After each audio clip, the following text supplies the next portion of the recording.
आहे आज तथागत भगवान बुद्धांची मूर्तीचं स्थापन सोबतच डॉक्टर बाबासाहेब आंबेडकर आणि त्यागमूर्ती रमाई यांचे सुद्धा इथे अनावरण झालेलं आहे।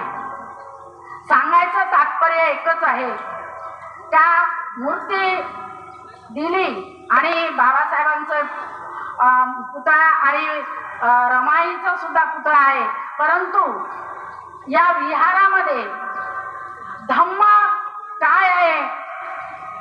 आपण आता धम्माचा जर विचार केला तर खरी धम्माची गरज ही श्रीमंतापेक्षा गरीबाला आहे। तुम्ही म्हणाल कसं? तर आजच्या दिवसामध्ये जो कोणी 10,000 रुपये पगार कमवत असेल आणि त्याचे 1,000 रुपये गेले असेल तरी त्याचं काहीही होणार नाही। याचं कारण त्याच्या घरामध्ये 10,000 9,000 रुपये जातात, परंतु आमचा गरीब व्यक्ती जर 300 रुपये कमावत असेल आणि 200 रुपये त्याच्या व्यसनामध्ये घालवत असेल, मात्र त्याच्या घरामध्ये फक्त 100 रुपये जाईल, आर्थिक अडचण भासल, घरामध्ये किरकिर होईल। याचं कारण काय? का धम्म जर कळला असता तर 300 रुपये ते घरामध्ये गेले असते।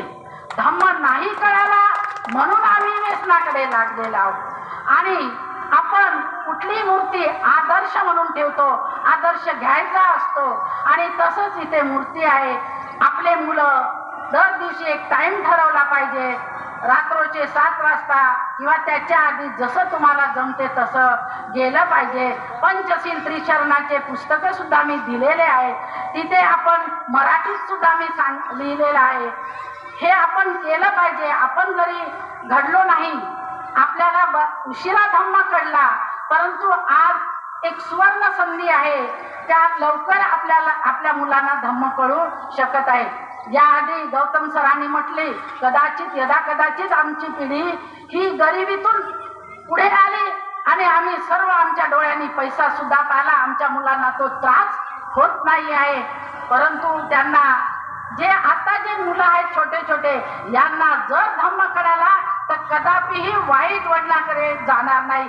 धम्म हा खरोखरच आपल्याला योग्य मार्गावर नेणाराच धम्म आहे आणि धम्माची व्याख्या आम्ही मोठी नाही, परंतु पंचशील त्रिशरण जर मराठीत आमच्या लहान लहान पोरांना सांगलं का कोणाची वस्तू चोरून आणू नये, नक्कीच मुलं ऐकतील।